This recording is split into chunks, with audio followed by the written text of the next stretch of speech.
大社国际最新公布的报告指责中国在东突厥散采取系统性的暴力方式对待维吾尔人。报告称，过去一些年，成千上万的维吾尔人和其他民族被投进在教育营并遭到酷刑。大社国际组织向超过50名曾被关进在教育营的东突厥散人了解过他们的经历和遭遇。按照这些证人的描述，中国官方试图强迫他们放弃自己的宗教、文化和语言。这份160页报告指出，从2017年初开始，在教育营被关押。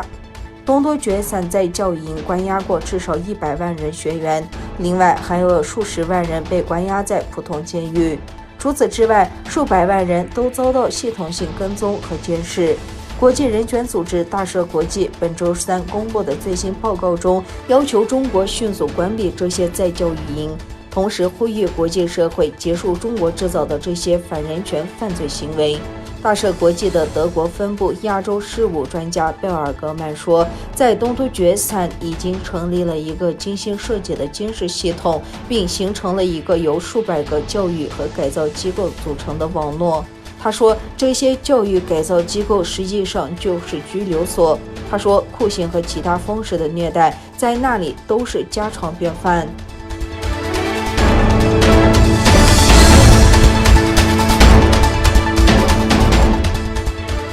在美国及欧盟在贸易、技术、香港及维吾尔人权议题上不断施压之际，中国全国人大常委会周4表决通过反外国制裁法。中国橡皮图章全国人大的常委会星期4通过反外国制裁法，作为人大此前所称的为中国反制外国制裁实体与官员提供有力的法律支撑和保障。美国及其盟友不断对中国官员实施制裁，以表达对东突厥散维吾尔人权和香港民主活动受到的打压的关切。这也引发中国对美国、欧盟政治家和官员的反制裁措施。美国前总统特朗普已就中国侵犯知识产权、中国科技公司构成的安全威胁，以及威胁香港特别行政区自治和民主政府形式的措施，对中国实施制裁。另一方面，今年年初，美国、英国、加拿大和欧盟国家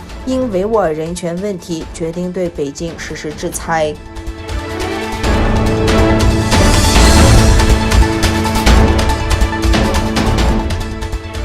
日本首相菅义伟与在野党立宪民主党代表枝野幸男座谈到台湾时，罕见地以国家来称呼。据印度时报的消息，菅义伟总理在日本国会发言时，在谈到其他国家实施的新冠病毒措施时，将台湾描述为国家。中国外交部发言人王文炳对此说，这违反了中日联合声明等4个政治文件原则，违反日方至今多次做出的不将台湾视为国家的郑重承诺。中国外交部已向日方作出严正交涉，要求日方立即作出澄清。自1971年以来，台湾在国际组织中的地位一直保持不确定性。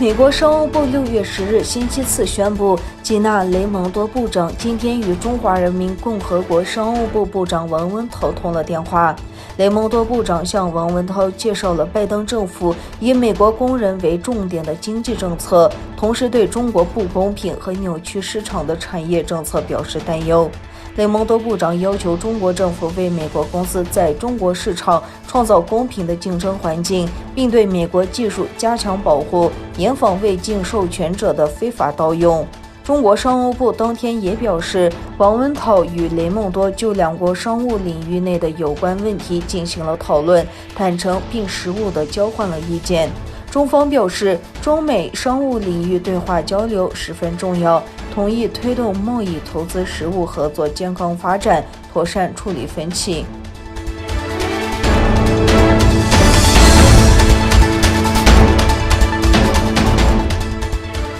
美国总统拜登9日开启他任内的首次海外之行，向国际社会宣告美国回来了。他试图借此向世界重新证明美国的地位。拜登出访的第一站是皇家空军米尔登霍尔基地，访问美国军队及其家属。他在那里阐述了此行的任务。他说：“我们要清楚地表明，美国回来了，民主国家正站在一起，应对最艰难的挑战和对我们的未来最重要的问题。我们致力于用实力来领导，捍卫我们的价值观，并为我们的人民提供服务。”在拜登发表演讲前不久，消息人士透露，拜登政府已经与辉瑞公司达成协议，购买5亿支新冠疫苗，预计在未来1年内捐赠给低收入国家和非洲联盟。